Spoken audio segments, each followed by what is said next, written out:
why am I talking about space? I've got no idea either, but it just seemed appropriate at the time because they just discovered water on Mars, and that's A, pretty exciting, and B, it's going to be pretty salty.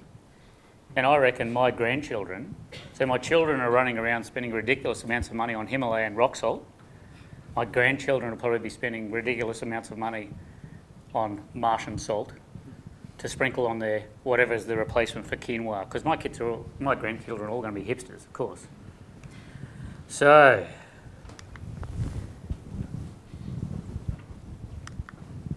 we've all been there already. Space is the final frontier, and every time you write a sentence, you're making use of it.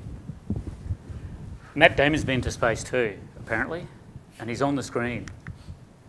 But, you know, once Matt Damon's been there, it's so out of fashion.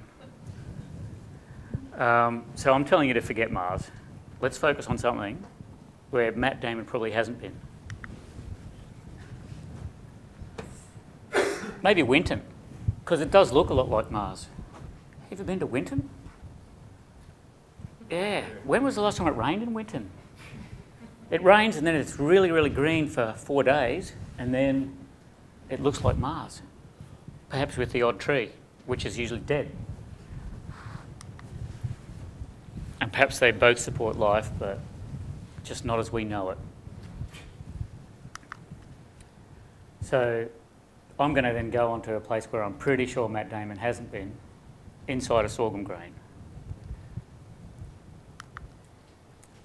Superficially, Mars and sorghum actually have a lot in common. Which one is sorghum and which one's Mars? It's a tough one, isn't it? The good thing about it is that Mars is pretty much always red. It's the red planet.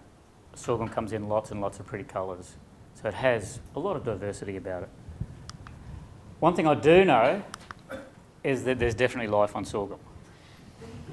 Because every time we grow a bloody trial, half of it gets eaten by these wonderful birds. But depending on where you are, there's not actually much life in sorghum.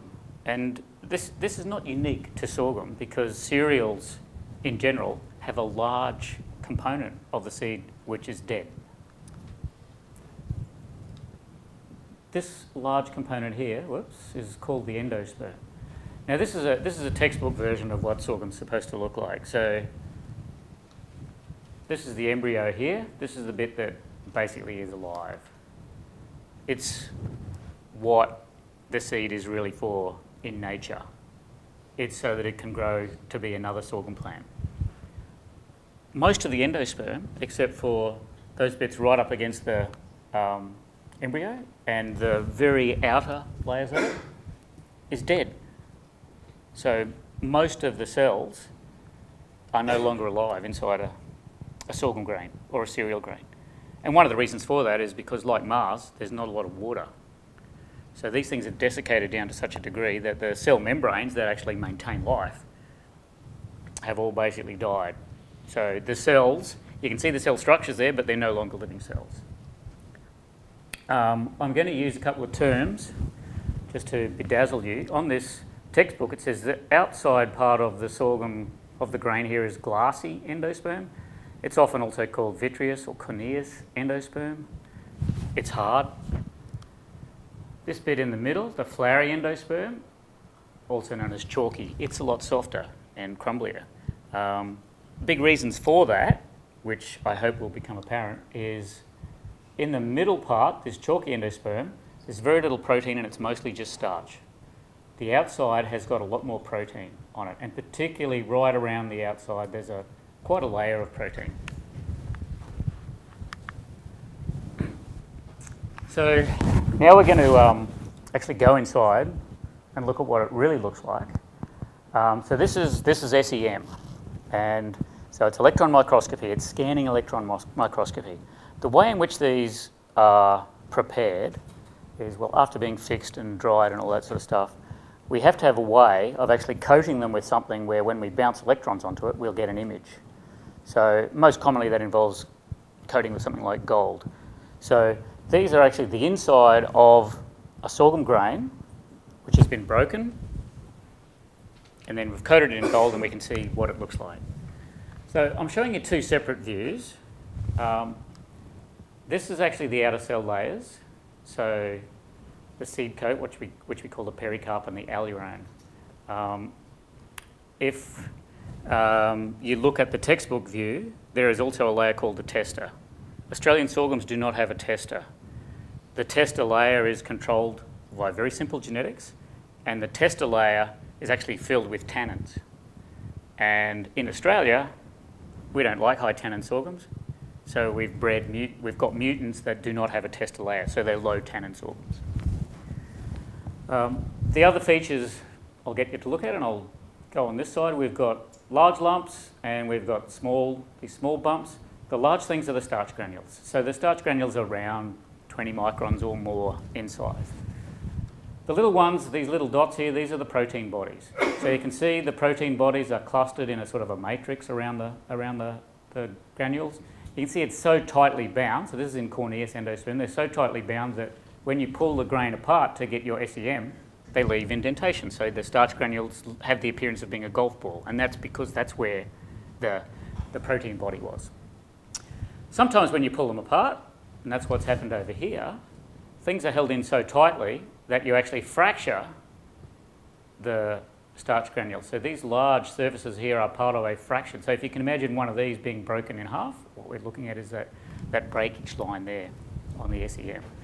So it's the protein bodies and the starch granules which are the sources of nutrition for the germinating seed and whoever eats it, whether that's us, a pig, a chicken, or apparently in China they feed a lot of sorghum to ducks.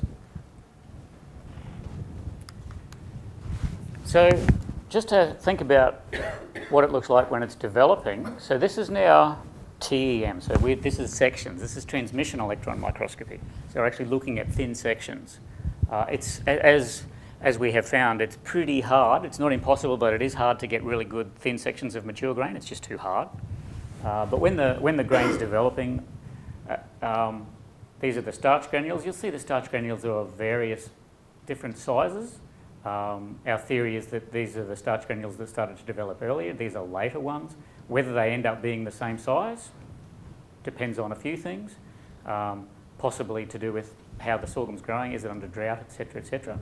I hope you can see that these little dark dots here, these are the developing protein bodies. And the protein bodies actually, our theory says that they're the endoplasmic reticulum and they bud off the endoplasmic reticulum.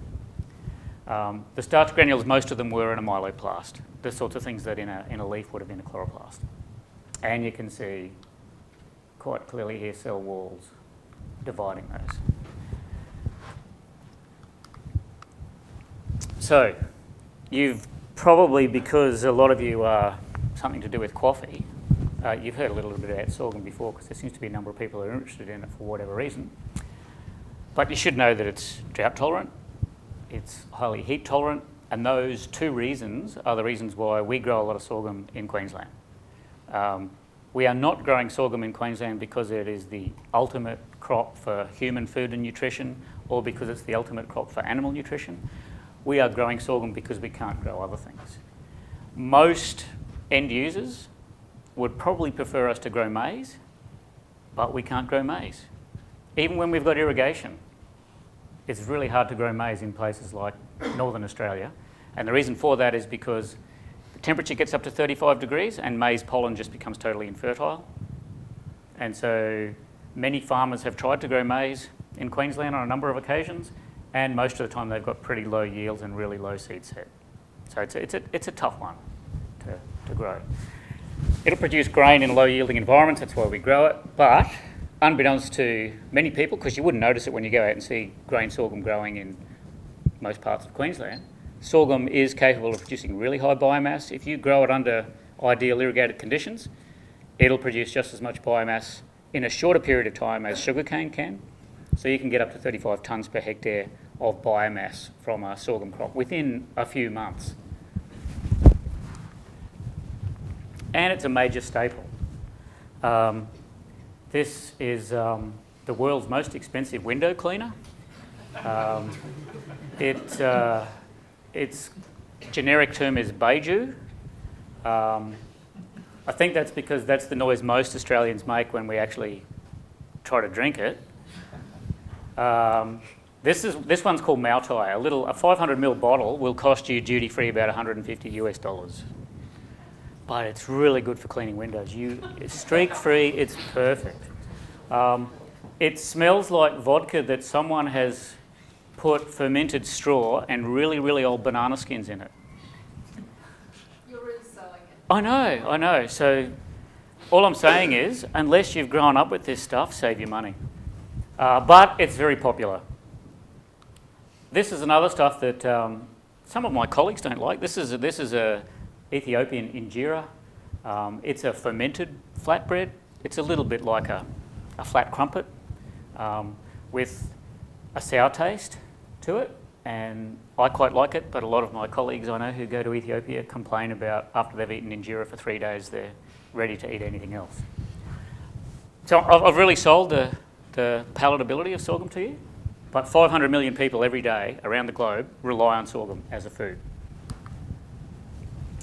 So there's other end uses as well. It makes really good popcorn. It's perfect size for little kids to inhale and choke on because it's smaller than maize. It does make gluten-free Weet Bix, and I think that's actually one of the best food products to ever come out of sorghum because it tastes almost as good as Weet Bix. And then there's the malted porridge, which also divides opinions. And in India, it's mostly used for making flatbreads, things like rotis and chapatis. These taste good. Except when you get wheat ones, you can package the wheat ones up and sell them in Coles, store them at room temperature, and 5 days later, 10 days later, they still taste good. Sorghum ones, they'll taste stale and hard like cardboard within about 8 hours. So you make them and you eat them. That's why in Australia, the way we eat sorghum is as chicken and sausages and bacon and cheese, because we have decided the best way to make sorghum palatable is to put it through an animal intermediary. And so this is what most people in Australia think of as sorghum. It's an animal food. People don't eat it. You can also make gluten-free beer. So what's not to like? This wonderful German farmer is going with a motto that I have made my own. He who drinks beer helps agriculture. I think that's really empowering, I think. Every time I take the top off a frothy in the afternoon, that's what I think about. Agriculture. You can smell it, you can taste it.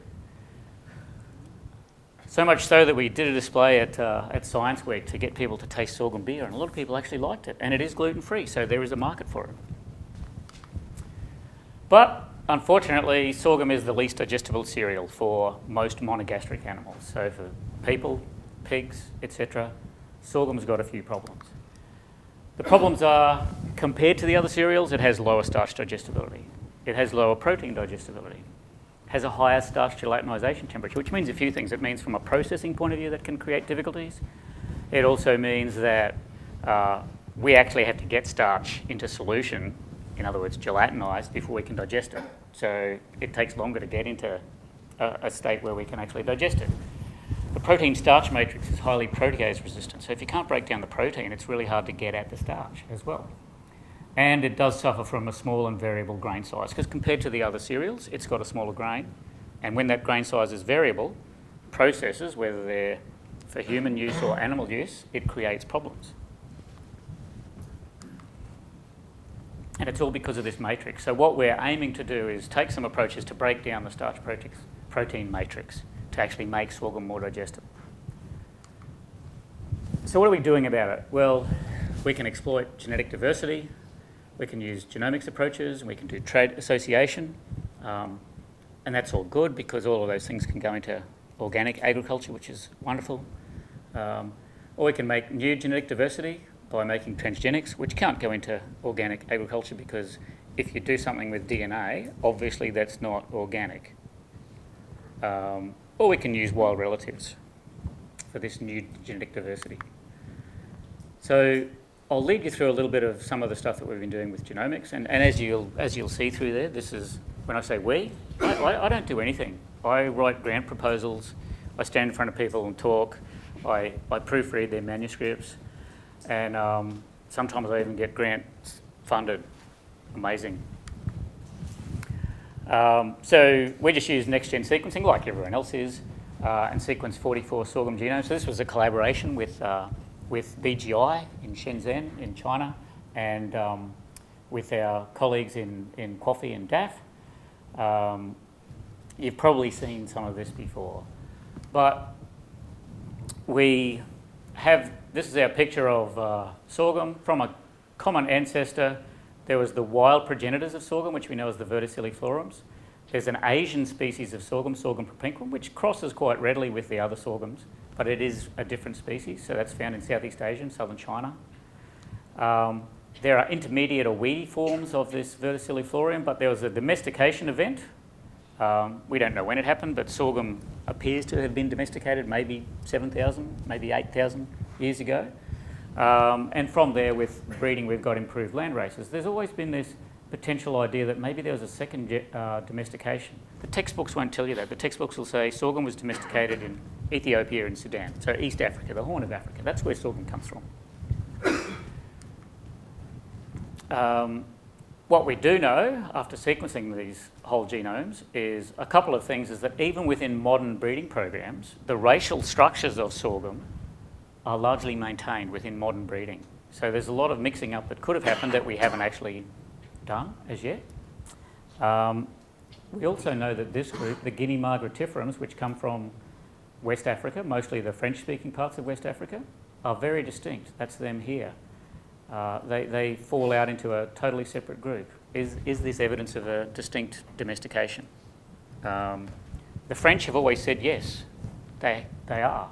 One of the big reasons they used for that is the way in which these sorghums are grown. So in West Africa, the people in French West Africa grow sorghum, sorgho, then they grow this other thing, which isn't sorghum, but it is. It's these Guinea Margaritiferums. But to the people who are growing it, it's a totally different species. And the reason why it's a totally different species is the end use that they use it. They actually cook it like rice. So it's grown and eaten as a whole grain, so it's steamed or boiled and eaten like rice, whereas all the others are processed. And so we're saying that the textbooks will tell you that this is where sorghum was domesticated, and we believe that there's firm evidence now, with adding our information to that of the French people, that the Margaritiferums were probably a second domestication, probably later, and these things are also much closer to the weedy and wild sorghums. And they could be a really good source of genetic diversity. The hard thing about that is they're also really tall and they flower really late. When I say really late, I mean like June. So these things flower here in winter. So you try and grow them in the field, you won't get any seed. So the ability to introgress those into our sorghums is somewhat compromised. But Alan Cruikshank at Hermitage has been working on that. We can look at the diversity available in simple numbers. This is one of the ones that is of great interest to us. This is a grain size gene, which we also know happens to be a G protein subunit. And so Jimmy Batella has got really excited about this, and we're doing all sorts of things with this. I won't have time to tell you that much about this component of the work, but we're hoping to make bigger grains with using this gene and other members of the family. So there's the publication if you want to get hold of it. Now, these are the people who've been working with us mostly on that. This is Brad Campbell, and this is Dave Jordan, I'm sure most of you know, and this is Emma May. So Emma's at DAF, Dave's at QAAFI, and Brad's in my lab in SAFS. One of the things we have looked at is the domestication of the genes that are involved in grain quality, so particularly the starch biosynthetic pathway genes. And there has been a lot of selection during domestication. In some cases, there's been a narrowing, a selective sweep or a directional selection with starch biosynthesis genes. We don't understand what this means, but we do know that there's a lot more diversity in wild relatives. We also know there's a lot of balancing selection going on in genes that are involved in many of the KAFIRINs, particularly beta-KAFIRIN. The ability of these things to make corneous endosperm, there has been balancing selection for that. And there's been a lot of balancing selection in these starch branching and debranching enzymes. Now, there's a lot to do to tease those apart. And I'll give you one or two examples of that. So a way to exploit the genetic diversity we had, we've used an association genetics approach for improving this. And so the idea was, okay, let's take a whole set of unrelated sorghums. We'll measure everything we can about their grain quality. And then we'll see, is there any regions of the genome that appear to be associated with some of these differences? It's the old needle in a haystack thing. I was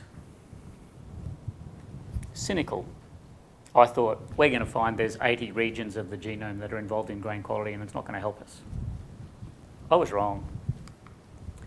These are the people who did this. Ed Gilding, who's now working here in the IMB with David Craig, and Celine Frere, who is now, she's got a senior lecturer position at University of Sunshine Coast. So we measured all these key parameters in 400 diverse sorghums. Starch, protein, lipid, fibre contents, and then the in vitro digestibility. This was with a lot of help from people in Mike Gidley's group and Peter Sapade. Starch and protein digestibilities, things like flour gelatinization and viscosity, all those sorts of traits that people would be interested for food or feed uses of sorghum. And across our panel of those 400 lines, one genomic region actually conferred improved digestibility, and it really stood out. It was unbelievable how much this stood out. It was near the distal end of the short arm of chromosome 6, and there was a candidate gene there, a starch biosynthetic pathway gene there, called pulylanase. What is pulylanase? Well, you've probably heard a bit about starch, some of you who've sat through various talks from the number of people in QAAFI who are working on starch. But basically, to get from ADP glucose all the way through to amylopectin, it requires starch synthasers and starch branching enzymes and starch debranching enzymes, which are isoamylase and pulylanase. So pulylanase is a starch debranching enzyme. So it's involved in actually taking starch branches that appear to have been put in the wrong place and have had a negative effect to the elongation of amylopectin and put them into the right place. It's also involved in germination, and it was actually thought really all pulylanase does is it breaks down pullulan in germination and makes more of the sugar available from starch. It was thought to be not really important when it came to grain quality. So pulylanase hydrolyzes alpha-1,6 glucosidic bonds. It cuts at branch points in starch. It does do similar things to the isoamylases, and if you actually knock out a pulylanase, the isoamylases can still do most of what the pullylanases did. So if you knock out pulylanase totally, the plants will grow and produce seed, and there's no obvious phenotypes at a glance. What we identified, though, was all of the sorghums we had, they had 11 different alleles at the nucleotide level, but at the protein level, at the amino acid sequence, there's only 2 allele types. The common one was called PUL-GD, which was in more than 90% of all the sorghums we looked at. And there was this more rare one, PUL-RA. And the PUL-RA confers higher digestibility. And I'll try and demonstrate that to you with a bit of data. The 2 mutations led to changes in the protein. We know there was no difference in gene expression. So they didn't change the expression. It was all about the activity of the enzyme. So the alleles cause differences in enzyme activity.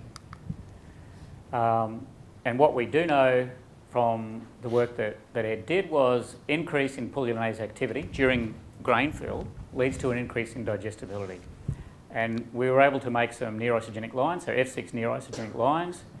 The purple line is actually pulylanase activity. So this is the common allele, this is the rare allele. We've got a big difference in the actual activity of pulylanase. And then this is the in vitro digestibility. So in these near-isogenic lines, we've got much higher digestibility. And then we thought, okay, well, that's in these near-isogenic lines in one genetic background. Let's go take another sample of sorghums, genotype them, and then see is there a difference in digestibility. So we took another panel. So this other panel was 108 inbreds or land races from Ethiopia that we hadn't actually had in our original panel.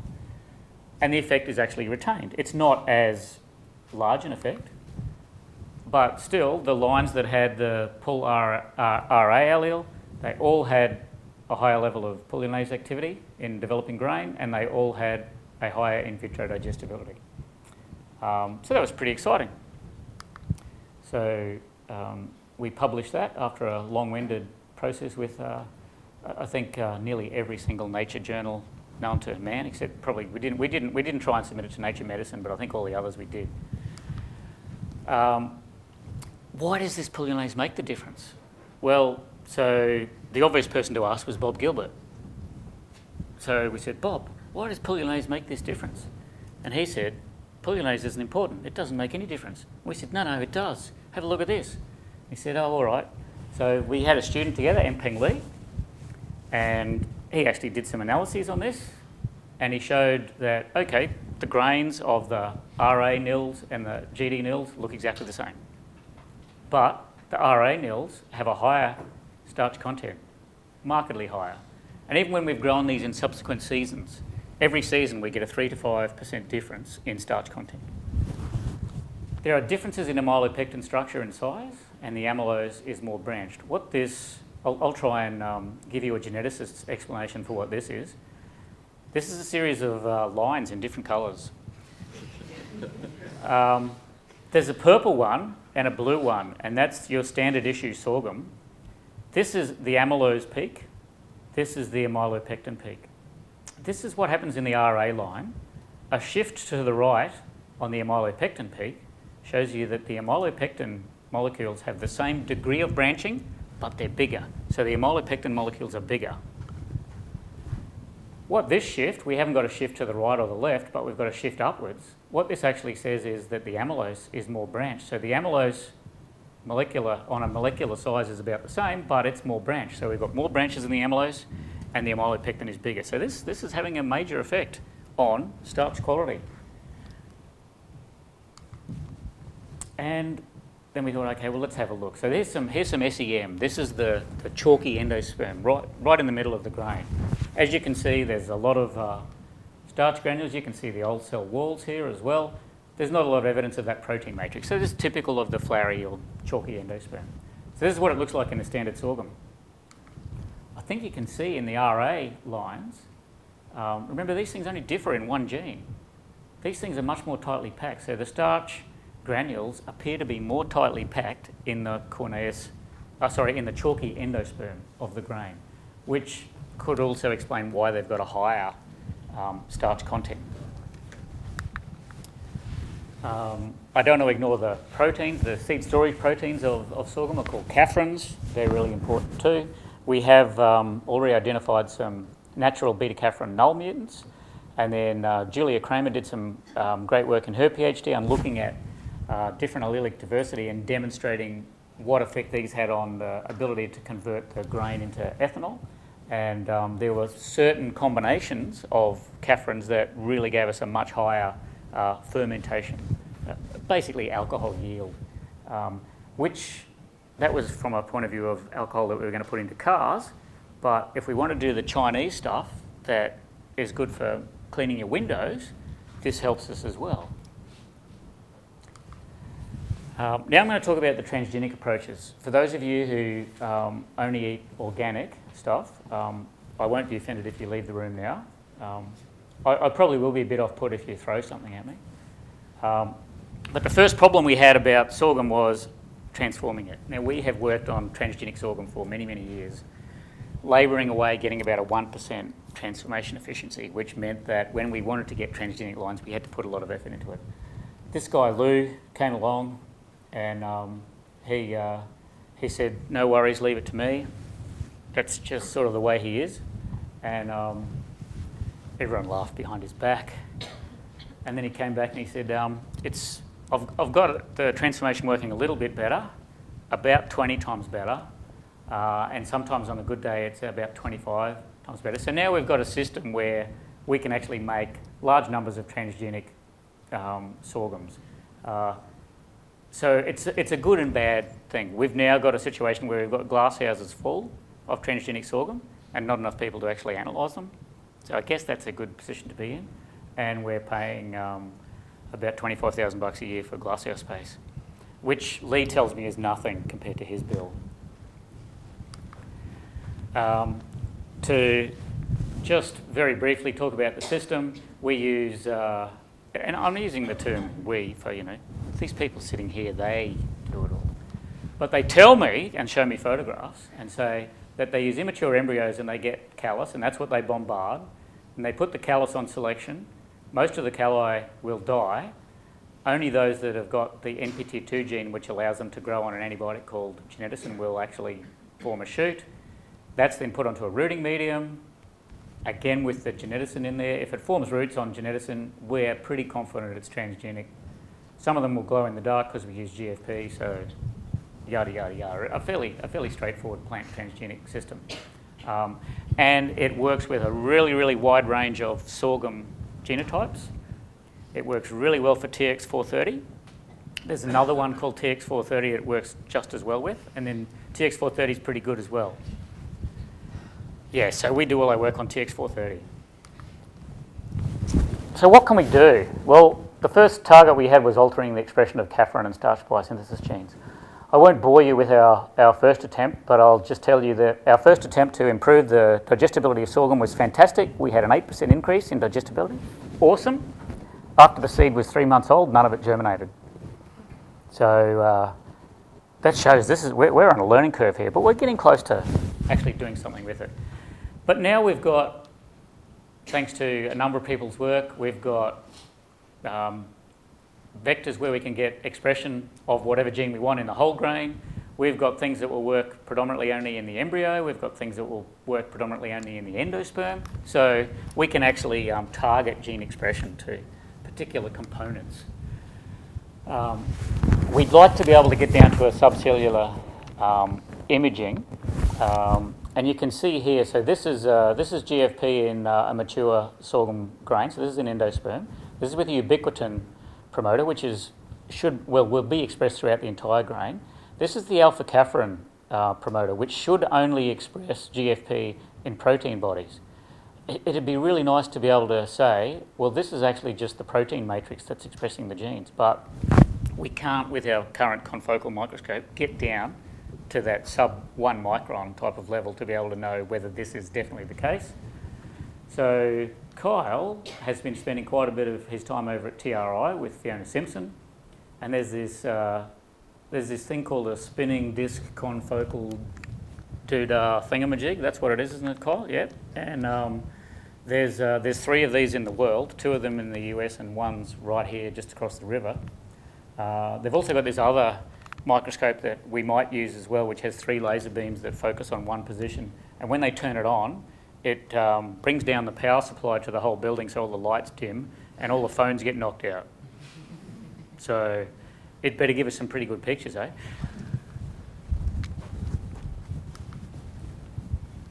But what are we doing about altering the expression of KAFIRIN and starch biosynthesis genes? So this guy, Lou, he's been overexpressing a synthetic beta-KAFIRIN gene. He's also been knocking out a thing called, well, I'll talk about that. It's a protein foldase, a thing that folds up proteins.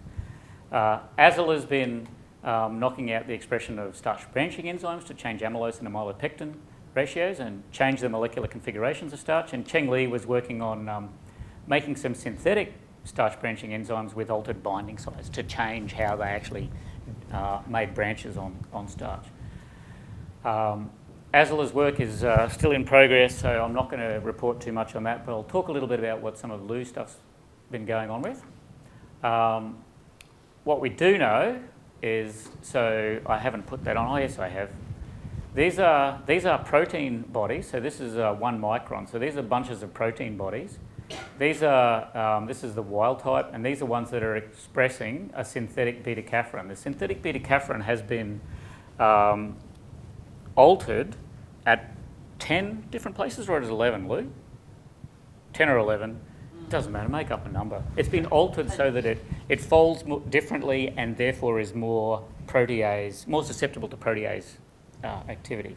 So we didn't know what this was going to actually do. But anyway, we've got it overexpressed in a number of different lines.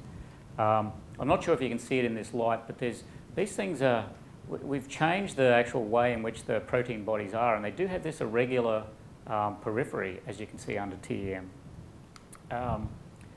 The big things about it were that when we overexpressed synthetic beta-KAFIRIN, which makes up about 5% of the KAFIRINs in most normal sorghums, the independent transgenic lines actually all have a higher protein content than TX430. We've got some lines that have got 20% protein, which is there are natural mutants of sorghum that can have levels of about 18, sometimes 20. So that was pretty exciting. We've got more protein, but the question we wanted to really know was, is that protein actually more digestible? And the answer is yes. So we've got more protein and it's more digestible. So whether we digest with pepsin, you can see this is the digestibility of the pepsin. This is TX430, the control, and digestibility with chymotrypsin, perhaps not as much. But these things are actually more digestible. So the independent transgenic lines have got more protein, and the protein is more digestible, and we predicted it was going to be more digestible based on why we were doing it. We didn't predict we were going to have more protein. We don't know why we've got more protein, but we do know that there's some sort of interesting off-target effects happening. So the next steps were actually to do some electron microscopy of the grain from the homozygotes, and then we'd like to get permission from the OGTR to do some field trials and then feed them to chickens, and that would be done in Peter Selly's group at University of Sydney. We're not going to feed them to these chickens, these are my chickens. They've probably be already eating transgenic sorghum because Lou occasionally gives me heads of sorghum to take home to them, and they love it. It's not transgenic though, is it, Lou? No. I don't want to know. So, back again, here's TX430. So again, just to point out, this is the outside of the grain. So these are the outer layers, the pericarp, the alurone layer, etc. Then we have this layer of some tightly packed protein bodies, and then there's the starch there. On the same magnification, so this is one of the sorghum GM lines. This one's got 20% protein, so this is one of the high protein lines. Same, here's the outer layer of the grain. There's the occasional starch granule here or there, but it's just a layer of protein. There is this huge amount of protein on the outside of the grain. So a large part of the corneous endosperm has become predominantly protein. Anyone who wants to can ask me at the end why that's happened, and I'll give you the same answer as I'm giving you now. I've got no idea. The other thing that Lou's been doing is working with a thing called protein disulfide isomerase. So protein disulfide isomerases are ubiquitous. They're enzymes that are involved in folding proteins. And they do that. It's under a class called foldase. It folds proteins using disulfide bonds. So it gets proteins to fold properly. Lou's targeted a particular PDI which is only expressed in developing endosperm, and his aim is to use RNA interference to silence that gene. So basically get rid of the effect of that. So again, we didn't know what was going to happen here, but we knew that the proteins would fold in a different way, and maybe we would have a change in the digestibility of the protein. What happened? So when you use this RNAi, we like to say we're getting knockout of the PDI, but of course we're not, because the interfering RNA has an effect on expression which you can't predict. You might get 99% downregulation. You might get 50%. So in independent transgenic lines, you get a different level of silencing. But it's increased the protein digestibility up to 90%, which is great, and we've got some really interesting protein body morphology. In some parts, the protein just has this almost amorphous appearance. You can't actually see individual protein bodies on an SEM. And again, there's much more protein in the grain periphery. So there's the TX430 controls again, and this is a PDI RNAi knockout line, and this is where all the protein's packaged in. And you probably can't remember the previous one with the beta-KAFIRIN, but in the beta-KAFIRIN you can still see really distinct protein bodies there, and here in some cases it's really amorphous. And then we thought, okay, well, let's do the TEM and actually have a look at these up close. And they are, one, very different because they're really tightly packed in. So rather than being more sort of like irregular spheres, they're packaged in so tightly in most parts of the grain that they're taking on, hexagonal and octagonal sorts of shapes.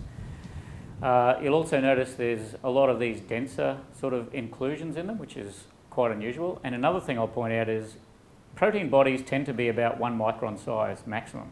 we've got some really big protein bodies. So we were looking at protein bodies yesterday that were almost 3 microns. So we've got a lot of protein bodies. The protein body size has become highly variable. Here's some really interesting patterns in those protein bodies. We don't know what these denser sort of areas are. There is one potential theory is they may be non-KAFIRIN proteins in there, or they could just be KAFIRINs that have been folded in a different way. So there's quite a bit of work to do there, but we do know that both of these approaches have led to sorghums that are higher in protein, and the protein is more digestible.